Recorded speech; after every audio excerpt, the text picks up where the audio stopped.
Now we'll restart the pleasantries because we're actually starting. Um, but yes, hello everyone. Welcome to a normally bi-monthly meeting, but we've had them 2 months in a row because it's election season, so we have a lot at the beginning of the fall. So we are going to lead you through a bunch of stuff today. So welcome and thank you for coming 2 months in a row. Our agenda today, we have some updates on if you haven't seen the Get Out the Vote and Prop C guide, we're going to give you some information about that, including an update about some partnerships. We have legislative agenda updates. Somehow, a whole bunch of our bills are still sitting on the governor's desk, but we do have an update on some of them. School board project updates, and just a brief update on new committee projects, a bunch of upcoming webinars as well. And then some things that are going on at National and Open Q&A. We have a little discussion activity. We're also going to end today.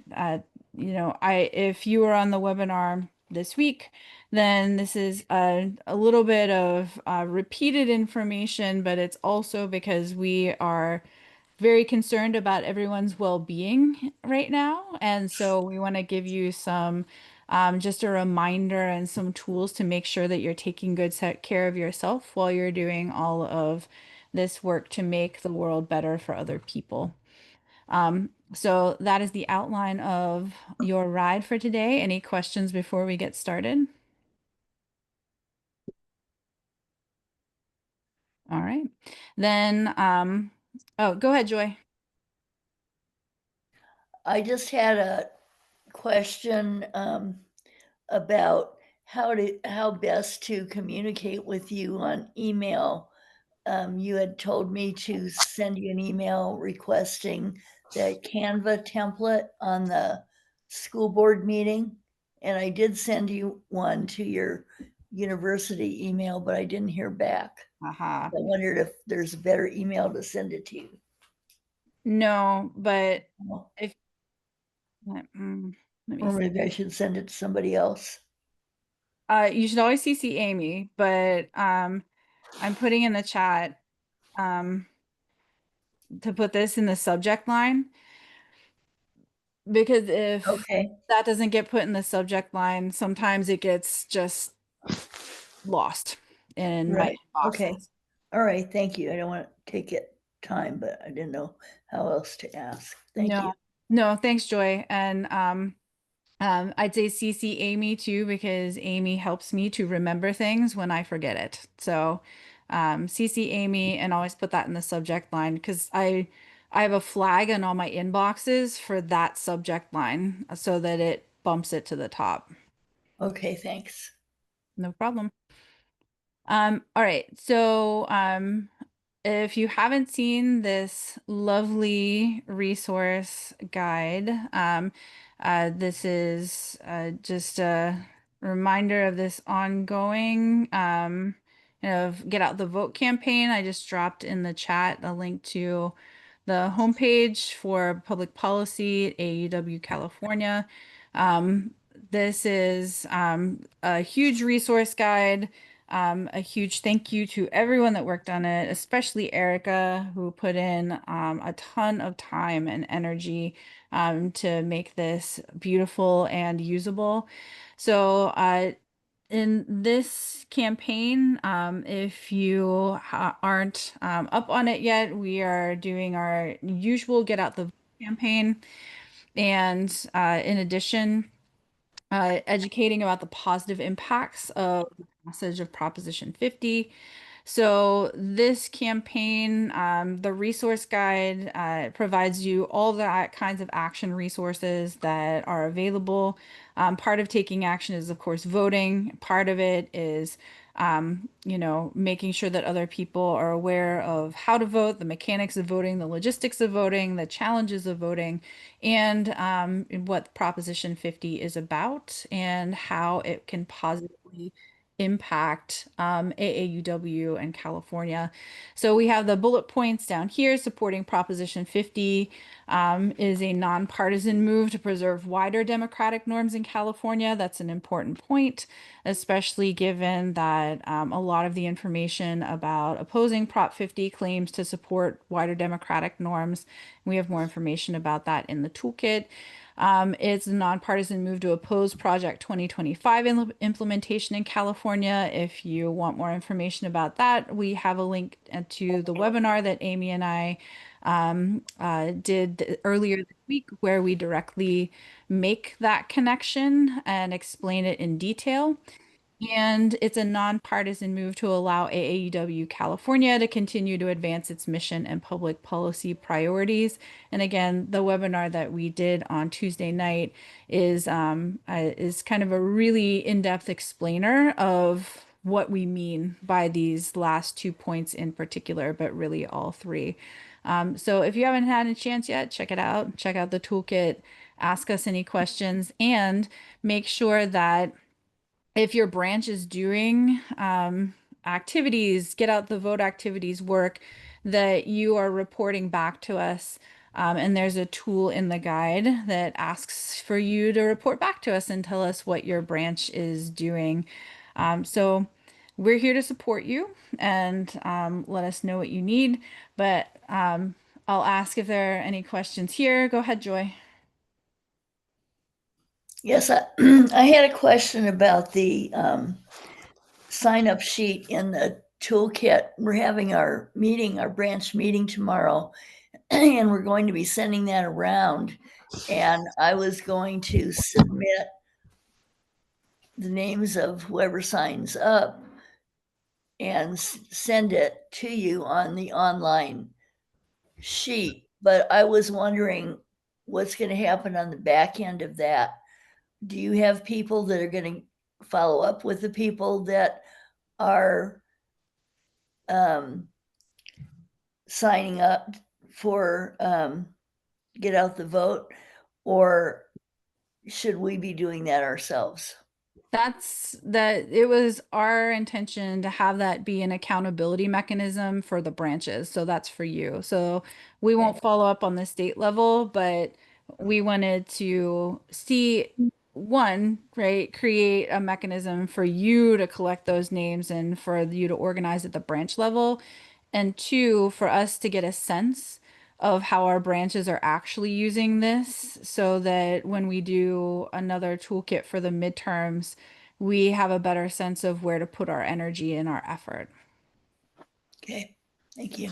Thanks, Joy. Any other questions about this?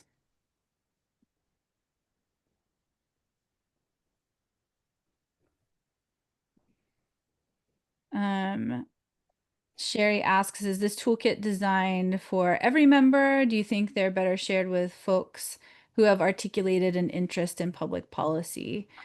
I would say you should share select resources with everyone and share the whole toolkit with people who are interested in public policy.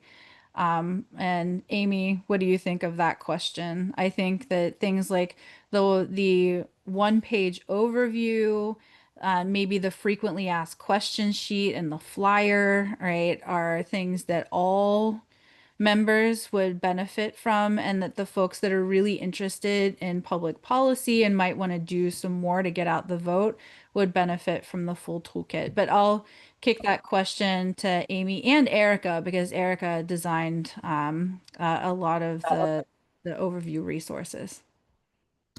Well, we did actually send it out to all 8,500 members in the state, because I think that there are probably some branches out there that don't really have an active leadership team or active public policy leader, but there may be individual members who are really interested in getting in here and engaging and doing get out the vote activities. So for that reason, it did go out to everybody, but I think that, like Missy said, I think the overview things are the most important to share with everyone, and then maybe the detailed toolkit for those people who actually want to get engaged.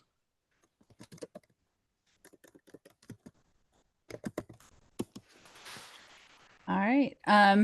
So one more thing on Prop 50. And hey, okay. So note, we met with the League of Women Voters this week, last week, Tuesday. Oh, the weeks, they are so long.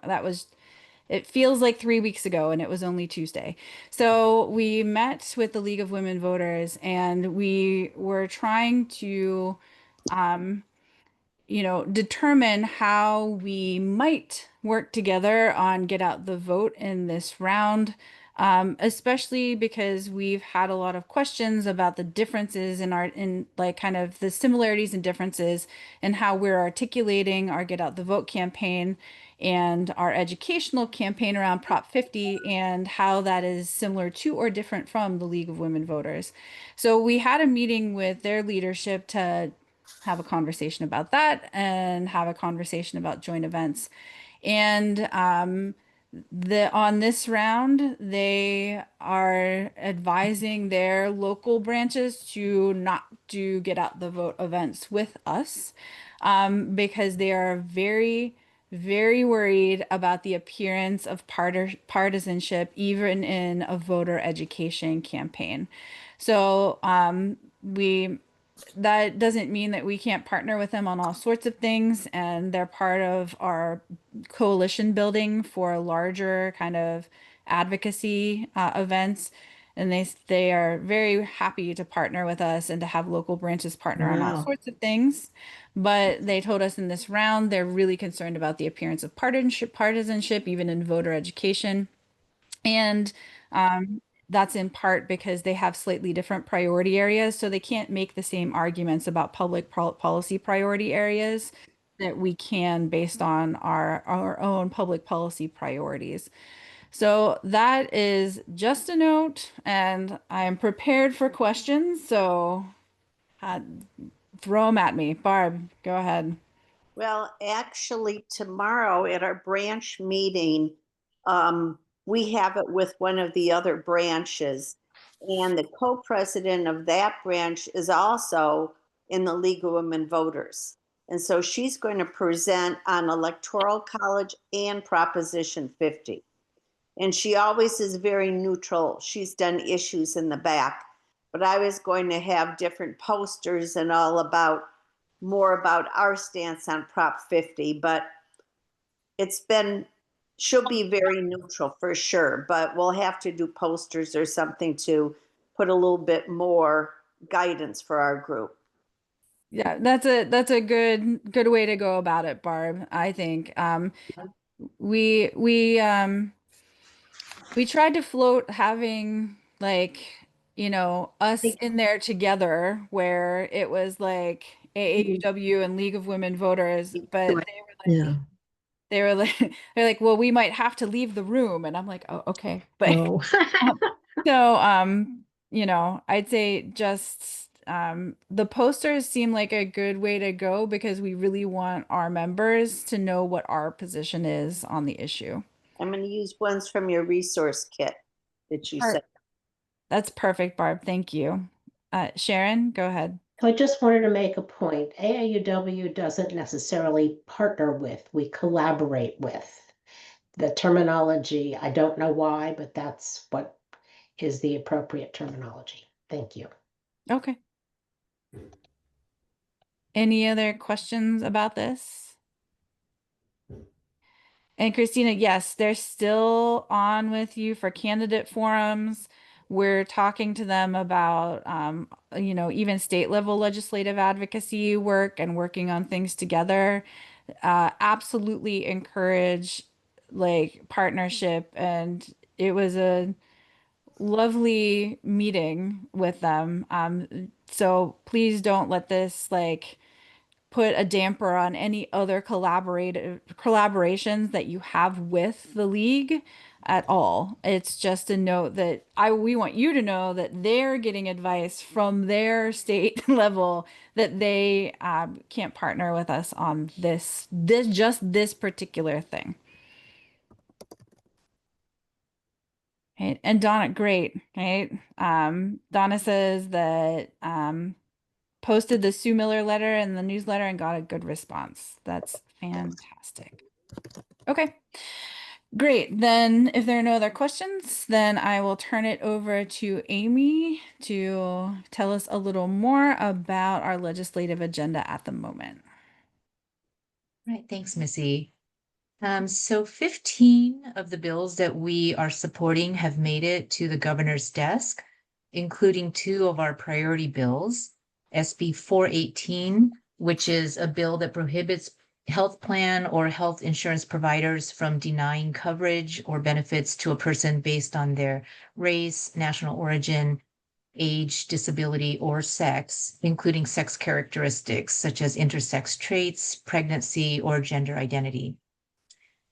And SB 771 is an AAUW California sponsored bill, which holds social media platforms liable if their algorithms aid or abet individual users who are breaking the law and intimidating or threatening others in online spaces. So those are 2 of the bills that are still awaiting the governor's decision to sign. 4 of the 15 bills that made it to the governor's desk have now been signed into law. AB 260 protects and strengthens access to medication abortion. SB 627 prohibits law enforcement officers from concealing their faces while performing their duties. And this is exciting because this is the first bill of its kind in the nation. AB 969 waives CalWORK's requirements for domestic violence survivors, and SB 640 provides automatic admission to the Cal State University system for California high school students. So 4 are signed, 11 to go, and the governor has until October 12th to sign bills. To take action on our legislative agenda, please be sure to sign up for action alerts and follow AAUW California on Blue Sky and ResistBot. Does anybody have any questions? I do want to point out, just circling back, that there was a question in the chat that I answered in the chat about a pre-planned event with the league. And so Marilyn, just as we come to the end of this, just ask me any questions at the end too. Go ahead, Amy. I have one. Sherry. Hi, Sherry. October 12th is Sunday. What is the likelihood of more of these being signed between today and Sunday? He's working through the weekend. Okay, and do you feel positive, or what are you thinking at this point? Yeah, cautiously optimistic. Okay. Yeah, Fair enough. he had a lot of legislation to sign, so it's not just our organization that's kind of like sitting on a whole bunch of bills. Even the coalitions we're in with, like Stronger California, are also like, this is what we've got so far, and like last push this weekend. So just, I would say fingers crossed, but instead like call him a lot. I have a question. I don't know how to, Hi, can you hi, hear me? Celeste. Yes, hi. Hi. It's Celeste from Sonoma County. There's a bottom line that says sign up for and respond to action alerts, follow on Blue Sky and resist bot. Okay, I'm not familiar with those. Follow us on Blue Sky. That is like TikTok or something, Blue Sky? So Yes. Blue Go Sky ahead. is the non-Elon Musk owned version of Twitter. Okay, Twitter, that's right. It's not Twitter, but it's like Twitter. But Okay, and we have I'll pull our site and put all these into the chat in a second. The Resist bot is a petitions kind of page. It basically connects you with your legislators. It is owned by no one. It is collectively owned and administrated by the people. And so we use that platform. And then action alerts, and I will pull that link too. That is just a sign up internally for us because we send things out via email sometimes. But we have people opt in to getting those emails because AAUW California doesn't want to send you emails as often as we like to send you emails sometimes. So that's just to opt in so that we can push things out to you in a way that via email, if that's the space that you want to have us reach out to you in. Okay. All right. Thank you. You're welcome. Ladies, I would also remind you that there's the 2-Minute Activist from National. If you haven't already signed up to that, it's not specifically California. And we'll get to that at the end. We have some national 2-minute activist stuff coming up at the end too. And we'll put that link in for signups as well. Thank you.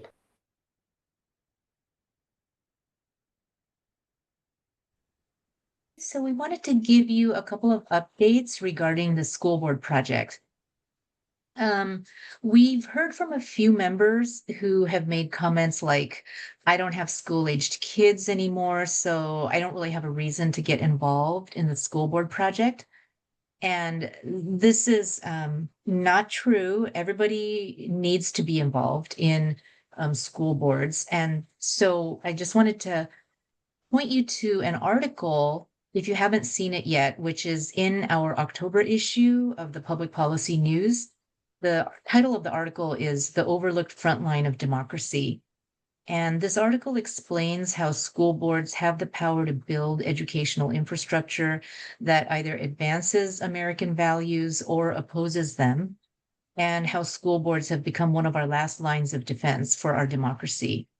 It's a really impactful article, so please be sure to look for it if you haven't seen it yet. And every month since September and up until January, we're publishing a series of articles in the Public Policy News on the importance of participating in the school board project, including the article that I just mentioned, which is in the October issue. These articles are being provided in the lead up to the half-day symposium that we have planned for January 31st, 2026. That is going to take place from 9 a.m. to 12 noon. It's on a Saturday. Please mark your calendars. A registration link is going to be coming soon. And at this symposium, we're going to have a keynote speaker, Richard Barrera, San Diego Unified School District School Board member and candidate for California Superintendent of Public Education. Richard Barrera is going to be talking about the current state of education laws and the challenges presented. There's going to be a training session put on by our coalition partner, Public School Defenders Hub, on how to effectively monitor school board meetings for compliance to California laws. There will be a panel discussion on challenges facing our school boards and how our members can assist them in ensuring an equitable and quality education for all students.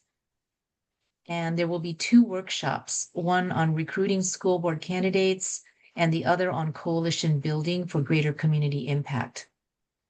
So this should be a great program, and we hope that you'll be able to join us. Any questions on the school board project?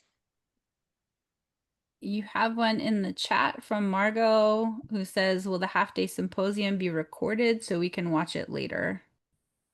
Yes, I expect that. In fact, we will plan for it to be recorded so that we can share it with people who can't join.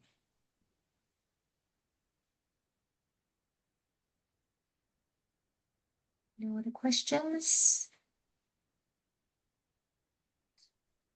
So here are some upcoming webinars and events. Oh, wait. National. Oh, I think you have yeah. I think you Hi, have a Pam. question from Pam. Yeah. Hi, sorry, I just couldn't type fast enough. I was going to comment that on a prior call speaking about the school board project, that because some of us, well, maybe most of us are fortunate where we've not experienced some of the unusual decisions on school boards elsewhere. that it would be not only okay, but maybe encouraged to attend a school board meeting and thank them for being the way they are. Yes. Anyway, so and I thought, oh, I'm gonna remember to do that soon. Yeah, thank you, Pam. Absolutely. I think that these school board members are really appreciative to hear that positive feedback from the public because, things aren't always positive for them. So that's wonderful.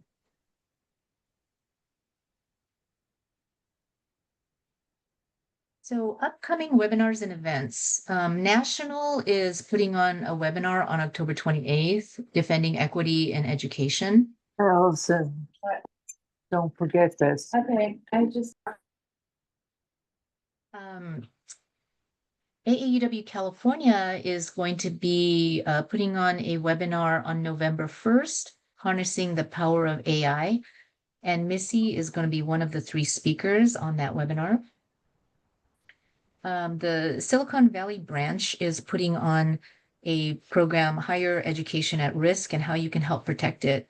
And that's going to feature Megan Kissel, the AAUW National Senior Director of Policy. That's on December the 3rd. And then we've got the School Board Project Half-Day Symposium that we just talked about. And for anybody who may have missed the webinar that we put on this last Tuesday on Project 2025 Impacts on AAUW Values, the YouTube video and the slide deck are linked here in the presentation. Okay, now we're gonna get into some updates from National. Starting with the gender pay gap. For the 2nd year in a row, the pay gap has widened. And in 2024, women working full-time year-round were paid 81 cents to every dollar paid to men. This equates to an annual income of $57,000 for women versus $72,000 for men. The press release from National that's linked here includes a lot more information about the pay disparity across racial and ethnic groups, and a very strong statement from AAUW CEO Gloria Blackwell that this administration is systematically dismantling the protections meant to ensure workplace equity. Any questions on this information? Yeah, Pam. Thanks. When you say linked here, I can't link from where I am. Is it somewhere else also? We will share the slide deck link with you, and then when you have the deck, you should be able to click on all of the Oh, hyperlinks. later. Okay, I'm sorry, I missed that. Yes. Yeah, No, that's all right. I'll drop it in the chat right now so you have it. Thank you. But anything on the slide deck, and I answered another question in here. If I drop it in the chat, we usually don't share the chat, but we could try to pull, I don't know, Amy, this isn't my account. Can we pull the chat like in our follow-up? I mean, I can save it. Yeah, I believe we can. Okay. Maybe we can send the chat with it because it'll have some other links in it, but anything that's hyperlinked in the slide deck, we'll send you the deck.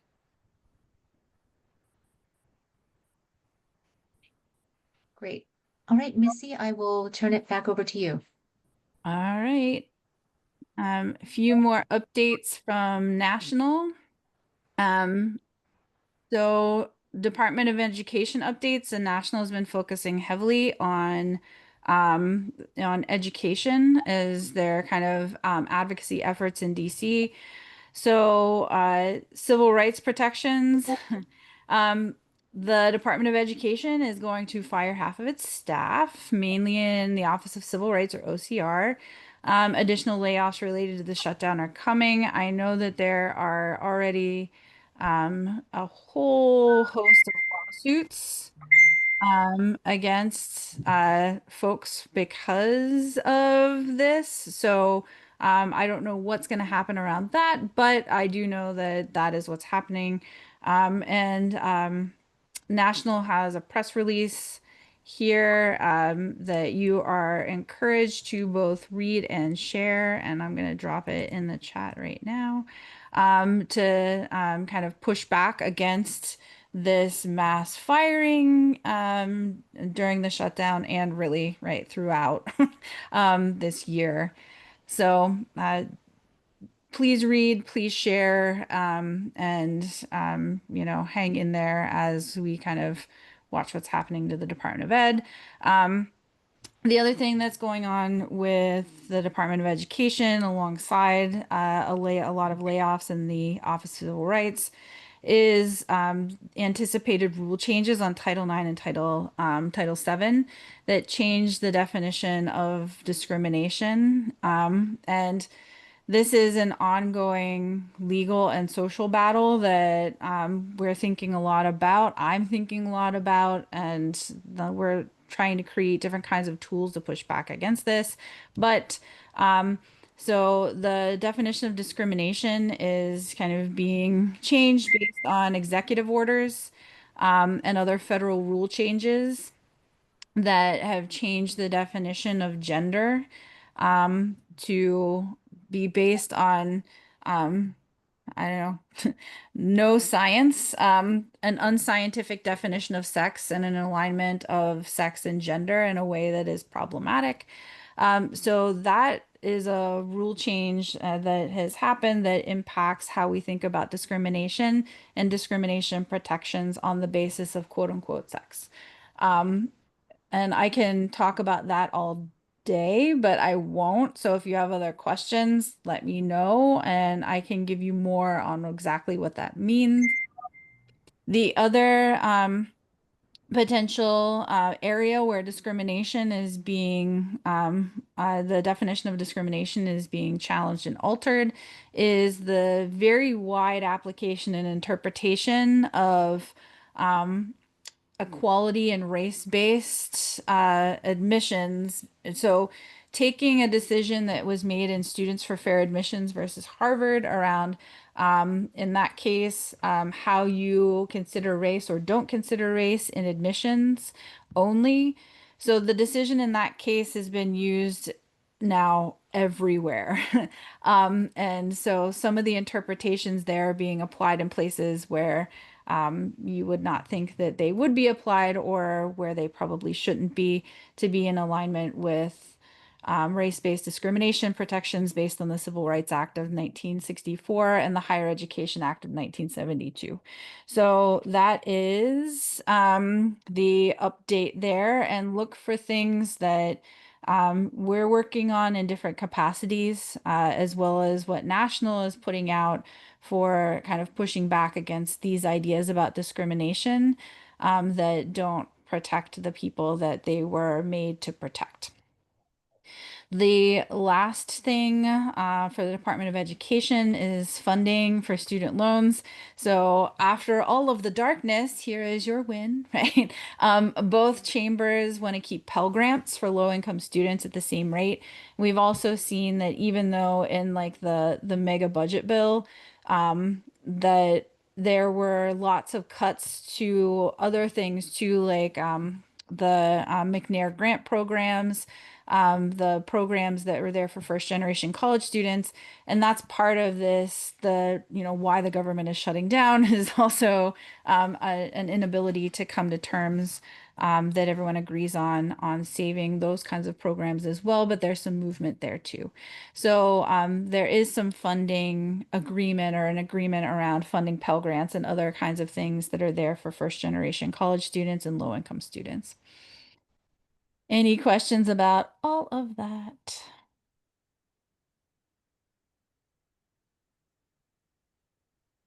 All right. I am gonna do a quick, look at the chat. I see Cassie wants the webinar link. Link is there. And I think that's it. Okay. So other updates from National, federal nominations. So it's the NDC, there's also been opposition, or AAUW have been actively opposing certain nominees. These were two nominees that were opposed. We actually didn't update this slide, Amy, but I think that Kimberly Ritchie was actually confirmed. I will double check that. You're nodding. Well, I don't know that for sure. I just think it's ironic that, in the shutdown, the Senate continues to work to confirm these nominees. Really interesting. Let me see. I'll do a quick. Yep. Excuse me. She was confirmed 2 days ago. Mm. So, yes, during the shutdown, we are unable to administer certain programs, but we are indeed able to confirm Kimberly Ritchie. So there was a lot of active opposition, but these two confirmations have happened. You know, why this is important. Briefly, EEOC is really important for employment protections, and putting this person in charge while we've taken basically on these kinds of commissions, usually you appoint people, and there's supposed to be bipartisan support on the commissions. You appoint people for usually the terms vary, but usually the term is, say, like 6 years, and they don't, cycle off until the end of their term. But one thing that's happened in this administration is people have been summarily removed, and that the commissions have then been reappointed with people who are not, right? You no longer have a bipartisan commission. Up to these appointments, they actually didn't even have quorum, so they couldn't do anything, but now they've been reappointed. EEOC controls how discrimination data and how diversity data are collected, how discrimination cases are taken up and supported based on the Civil Rights Act of 1964. So that's what's happening with EEOC. The Assistant Secretary for Civil Rights at the Department of Education, right? This person has been appointed. And again, this is all of a piece of thinking about how the idea of discrimination and civil rights enforcement is being reinterpreted, is through these appointments and through these kinds of rules changes and other kinds of changes. So back to the bad news. Any questions about these two appointments? What to look out for in the future from National is we'll cycle it down to you if there's active opposition to other potential nominees so that you can be a part of doing that opposition work. But that is these two, as of 2 days ago, are both on.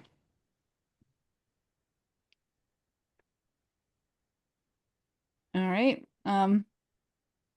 Then the last update from National and is hopefully more positive. Yes, it is. Okay, so the last update from National is that AAUW has become an official partner for the October 18th No King's Day protests. So AAUW has created a toolkit, and they have an advocacy toolkit page. So I'll link you to the toolkit here.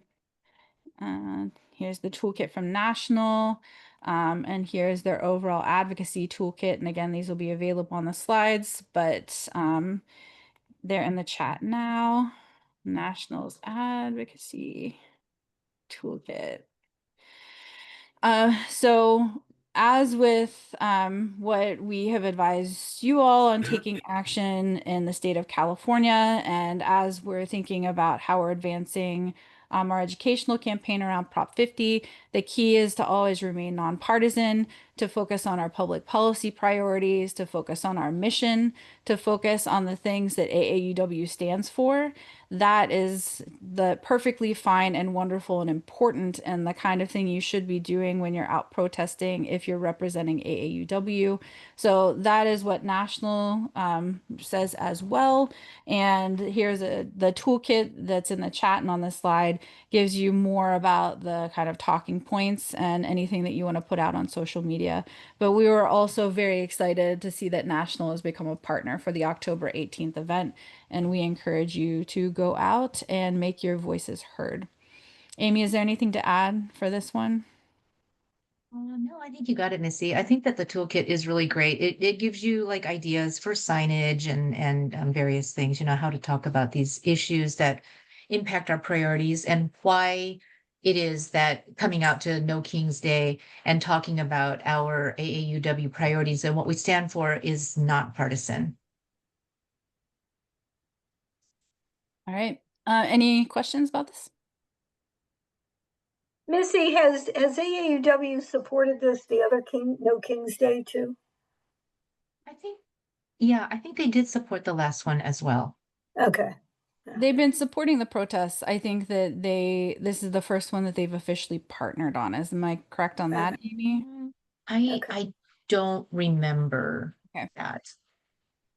That's a good question, Jenny. We can ask. I don't remember them using partnership language prior to this, but we can double check on that. But I know that we're here, so going forward, I expect this to be a more consistent kind of ask for advocacy from the states. Okay. Jean asks, can we use the same logic for other protests? Indeed, you can. Right. The language that we have been providing since last fall around Proposition 25 remains consistent. The advocacy work that we do for legislative advocacy around our public policy priorities can be applied elsewhere as well. So, absolutely, right? If you focus on AAUW's values, mission, public policy priorities, it is nonpartisan advocacy, and please go out and have at it.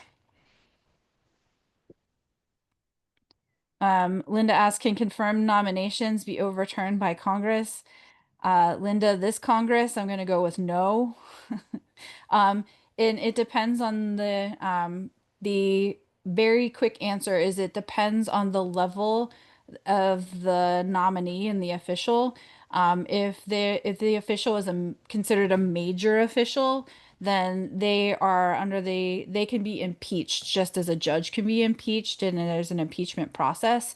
If they are a minor official, then it falls under another purview of like executive branch rights. So it's more complicated than that, but the answer is, can they be removed by Congress? Kind of. Will they be removed by this Congress? Probably not. Let me see. Yep, Joy got it right. Certain ones have to be impeached. Let me see. All right, Sherry asks, how far can we take this? Can we wear our AAUW t-shirts and go as a group? Oh my goodness, yes, Sherry. Take your t-shirts and your banners and our public policy priority flyers and our Prop 50 flyers and have at it. Like this is AAUW can be represented here as long as it is like the things that you are saying and your signage remains nonpartisan, then you can go and represent AAUW in these spaces. So is saying we don't want a king and like there's a fine line. Can you be anti-Trump and still say you're nonpartisan? And are we saying yes to this? No, we're saying we don't want a king. Okay.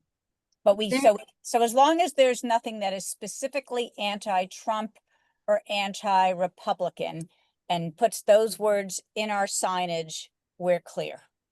Like those would be we stand for democracy. easy.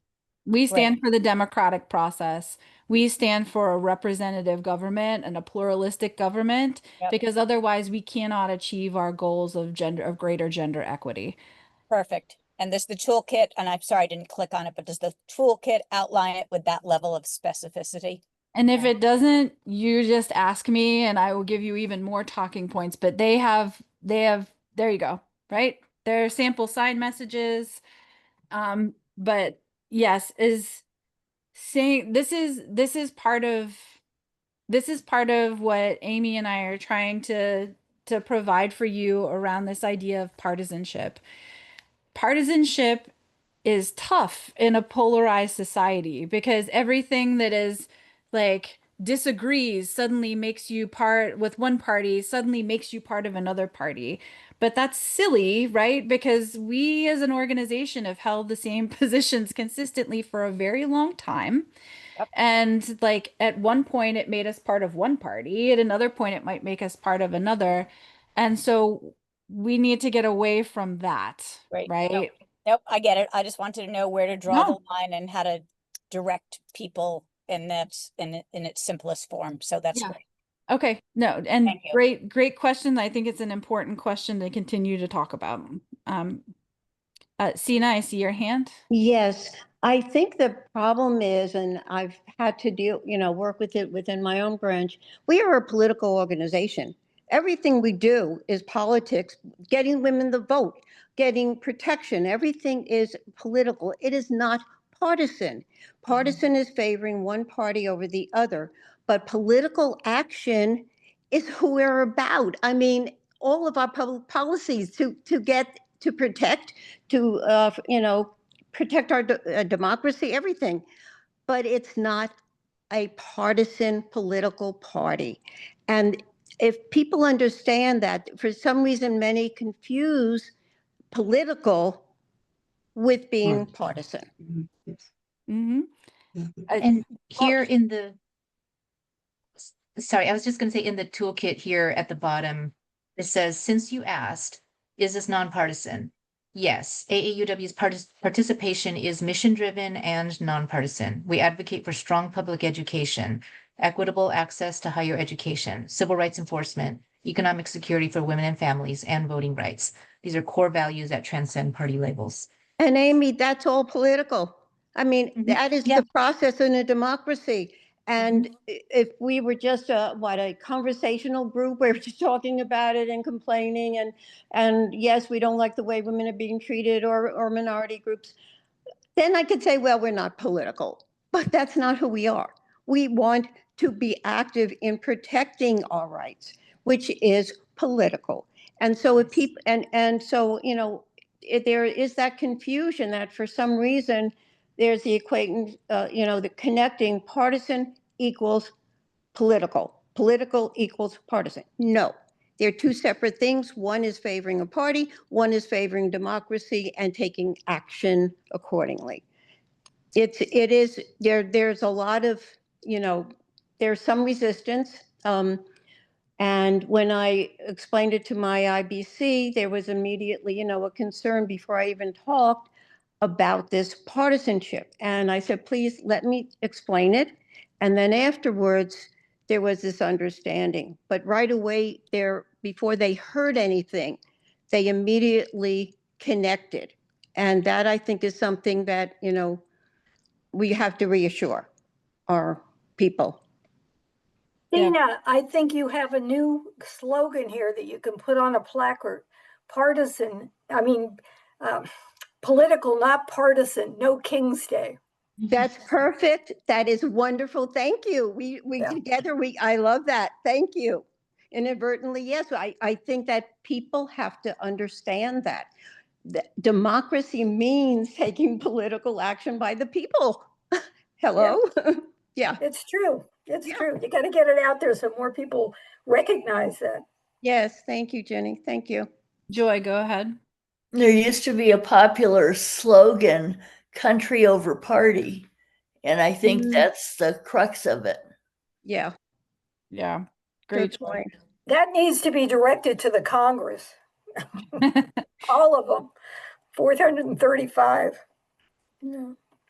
I had one more question about partisanship in the chat that I just want to make sure we address. And it's people in my branch were concerned that No Kings was partisan because the protesters are often anti-Trump, right? So I think in addition to like all of the great points made here, it's you are not partisan by association either. So I would say, if we put it into I'm gonna go with sports because I like sports, but if I'm a Pittsburgh Steelers football fan, but when they play here, I usually go to a stadium that's filled with people wearing, other jerseys, like a Chargers jersey or something. But I am not guilty by association as a Chargers fan. That is definitely not who I am, right?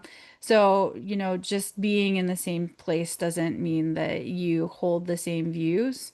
And that's what I would say, for just being in a space where a lot of people do have partisan signage. If you don't, and your AEUW branch doesn't, that is what we are asking for.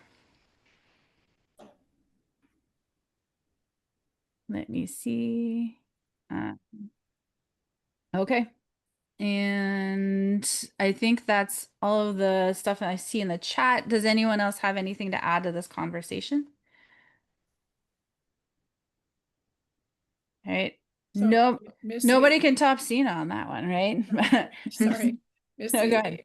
Sorry, I just wanted to bring your attention to my request in the chat that you also post a link to the slide deck from the October 7th webinar. Yes, I responded. It should be threaded in the chat in response to you. That should be. I'm not seeing it. Okay. But it's Okay, thanks. Now I see it. okay, Thank great. you. No problem. So we have this meeting's till 2:30, right? We have okay, so we got 6 minutes. I got 6 minutes. We were gonna do an activity with you, but instead we're gonna give you homework. Haha, no, I'm kidding. We just want to remind you, with everything that we have going on, of things that we give you each month to make sure that if you have a lot of different ways that you can be resisting or acting in the world, that we have this lovely 3-step kind of, take action resource every month. Excuse me, which just gives you 1, 2, 3 steps. And here, the point of this is to limit, so if you have tons of stuff going on, that you can just have like kind of a focused area of action. And also to think about taking action on 3 different levels. This is how I teach lots of different things for like strategy. One is like at the level of what you do every day, like simply educating yourself is an important step in doing resistance and action work. So we always have something that asks you to focus on yourself and to educate yourself about something, to learn more. Step 2 is the next level up. It's other focused, right? Can you connect with other people? Can you educate other people about the issue area? Even simply talking to people about something, say like Prop 50, is way more effective. It's way more effective than just about anything else, is you connecting with another person, and connecting with another person, especially someone that knows you, and talking to them is going to be really, really effective. So we always ask for that level. And then the third level is kind of the focus on something that is like political or legislative action. And so make sure you look for those in public policy news.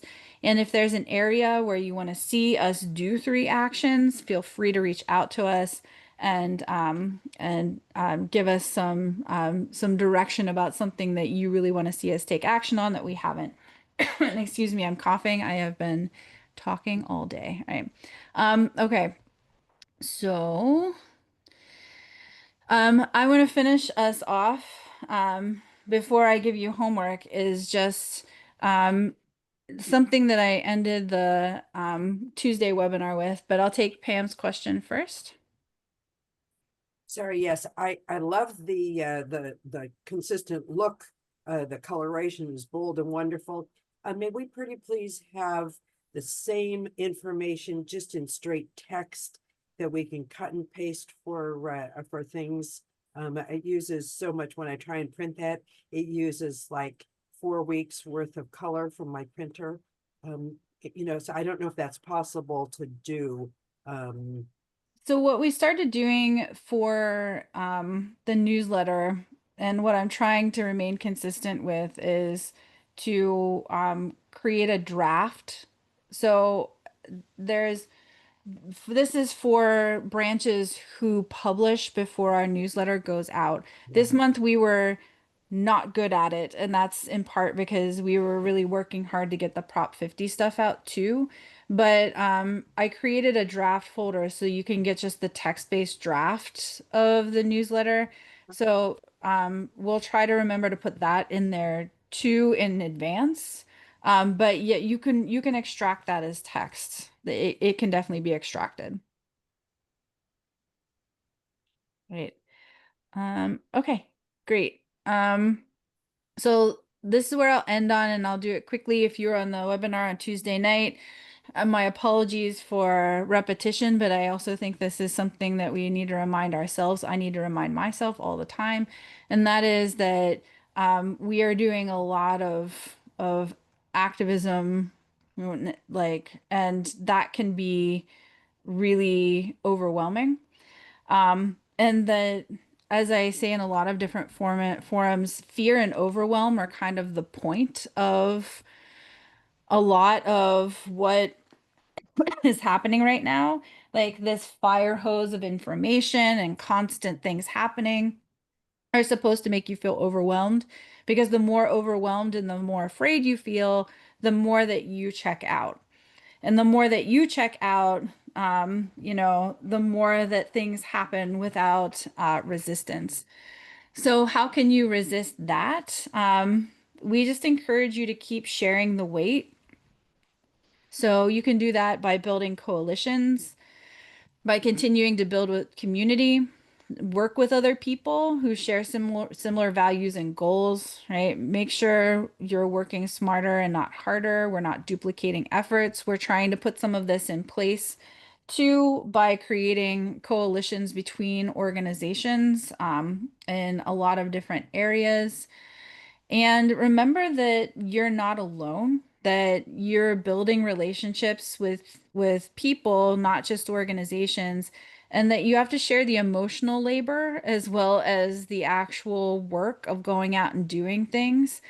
I tell also my students in my classroom, when they feel really overwhelmed about a lot of what's going on, I tell them if you need to take a break, that's okay, because somebody over there that you work with is going to be able to share the weight with you, right? It's not all on you. And if you need to check out for a little bit to take care of yourself, we're sharing that weight with other people. And that's important to remember. The other part of this is engaging in collective action. And that just means that one thing that is really scary is being out front sometimes on things that are being targeted. And sorry, and being out front on things that are being targeted can be really scary. So collective action is critical so that you have tons of people saying the same thing, which makes it much harder to target than one person, right, saying the one thing. And that's, why collective action works. And the last thing is centering self-care. And I have a quote from Audre Lorde up here that I use all the time. Caring for myself is not self-indulgence, it's self-preservation. And that is an act of political warfare. So make sure that you're caring for yourself. Slow down, take a break, take care of your physical well-being and your mental well-being. And we have a few resources in here for resilience and well-being strategies. UC Davis has a great wellness toolkit. I really like their toolkit. And I gave you a link to a podcast we did a few months ago about resilience, right? And how we survive today's political moment. In response in the chat, as going back where the drafts be stored, the drafts are stored in the Google Drive that we all share, USPP chairs. And I will try to pull that before we leave the meeting and put it in the chat, and then we'll include it in the meeting notes and the email that goes out about the drafts and where those are stored.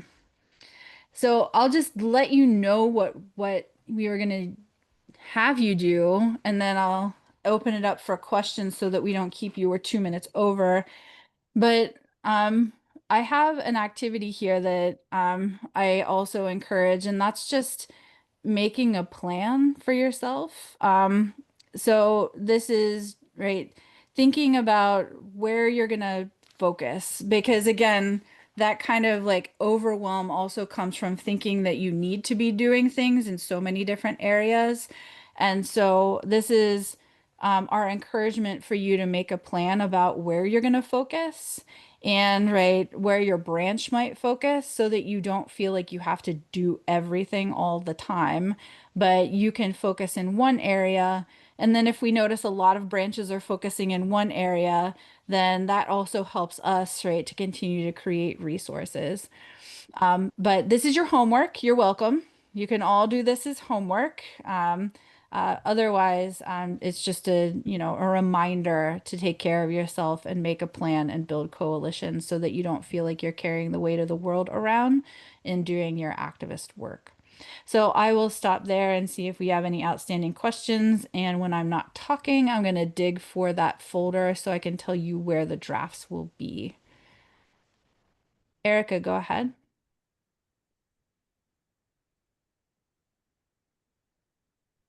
If you are talking, you are muted, Erica.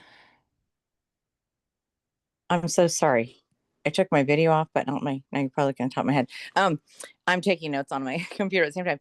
I was wondering if everyone could put their branch name in the chat really quickly. I'm just wanting to keep record of which branches actually have people participating in these meetings, if possible. Thanks, Erica. Any other questions or comments?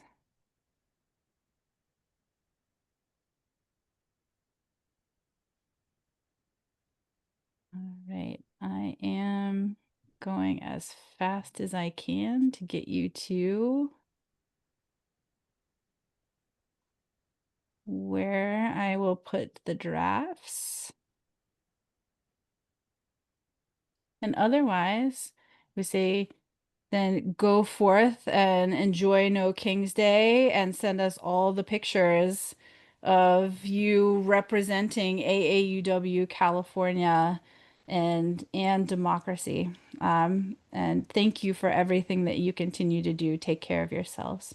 Thanks for all your support. It's great. Bye, everyone. Thank you. Thank you, everybody.